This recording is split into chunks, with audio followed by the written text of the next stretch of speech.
हमारा एक दफ़ा कहना तो बनता है कि नहीं, आप अपने जो स्ट्रक्चर के साथ जुड़े रहें और फॉलो अप के साथ जुड़े रहें, और ये एक फेलोशिप है, ये एक आपका ग्रुप है जहाँ से आपको स्ट्रेंथ मिलती है।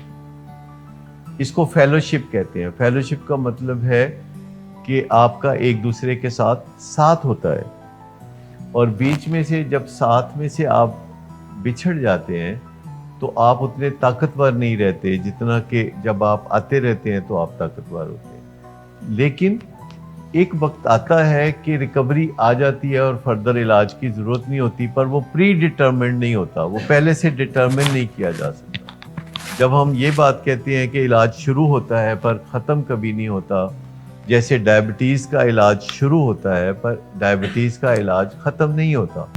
ये हो सकता है कि पहले आप महीने में 6 दफ़ा डॉक्टर के पास गए थे, और फिर आप महीने में 1 दफ़ा डॉक्टर के पास जाएं, और फिर 3 महीने में 1 दफ़ा डॉक्टर के पास जाएं, और फिर साल के बाद डॉक्टर के पास जाएं। ब्लड प्रेशर का इलाज भी शुरू होता है, ख़त्म नहीं होता।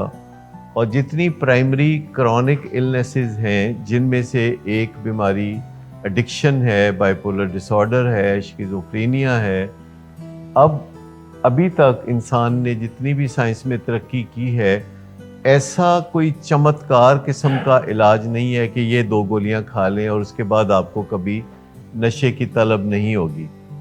लेकिन ये जो फेलोशिप है, इसमें जो लोग आते हैं उनमें मैंने नशे की तलब को ख़त्म होते देखा है अचानक।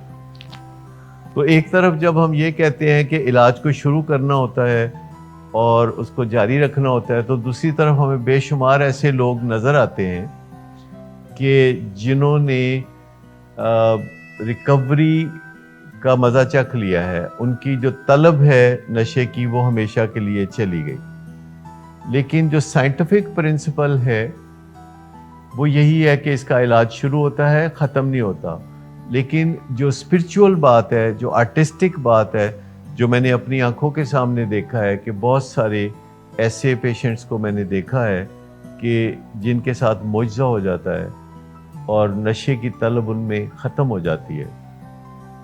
अब मुआवजे का मतलब ये है कि वो ऊपर वाला करता है, और जो स्पिरिचुअल वैरायटी है या मिरेकुलस वैरायटी है वो तो यही है कि किसी टाइम पे भी इलाज के साथ या इलाज के बगैर नशे की तलब ख़त्म हो सकती है और इंसान की ज़िंदगी में टोटल चेंज आ सकती है। ऐसा नहीं है कि हर बंदे को हमेशा इलाज के साथ जुड़े रहने से ही ये मसला हल होगा।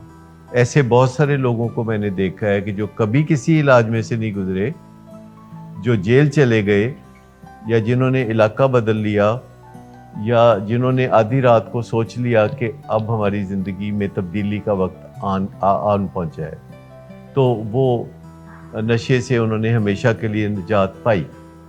लेकिन जहाँ तक इलाज का मामला है, इलाज का एक अपना प्रिंसिपल है कि ये प्राइमरी बीमारी है, इसकी कोई वजह नहीं होती, ये कुछ लोगों के जीन्स में होती है। अगर वो नशा करें तो उनको नशे की बीमारी हो जाएगी, नशा नहीं करेंगे तो जीन्स अगली जनरेशन में चली जाएंगी। ये प्राइमरी बीमारी है, ये प्रोग्रेसिव है, ये वक्त के साथ साथ बढ़ती है, और हमने इसके ऊपर रोकथाम करनी होती है। ये बढ़ती है पर हमने रोकथाम करनी होती है, और ये क्रॉनिक है कि ये तादेर रहती है। और चौथी बात है कि इलाज ना करें तो इट कैन बी फैटल, यानी जान से हाथ धोने पड़ते हैं। साइंसी बातें लगी लिपटी के बगैर होती हैं, जज्बात के बगैर होती हैं।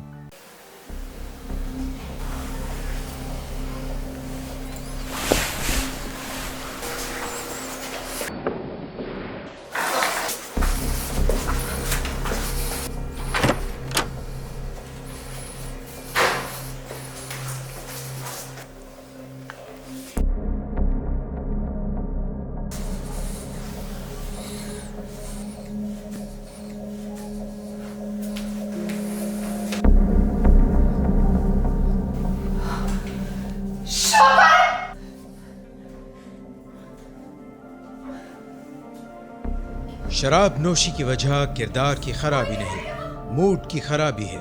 शराब नोशी कभी भी नशे की बीमारी में बदल सकती है। नशे की बीमारी हर स्टेज पर काबिल इलाज है। मदद हासिल कीजिए, क्योंकि वो ऐसा नहीं करेगा। विलिंग वेज से मदद हासिल कीजिए, कहीं से भी मदद हासिल कीजिए, लेकिन फौरी मदद हासिल कीजिए। जिस मुआवजे के इंतजार में आपने बहुत देर कर दी, अब वो दस्तक दे रहा है। मदद हासिल कीजिए, मदद हासिल कीजिए, मदद हासिल कीजिए।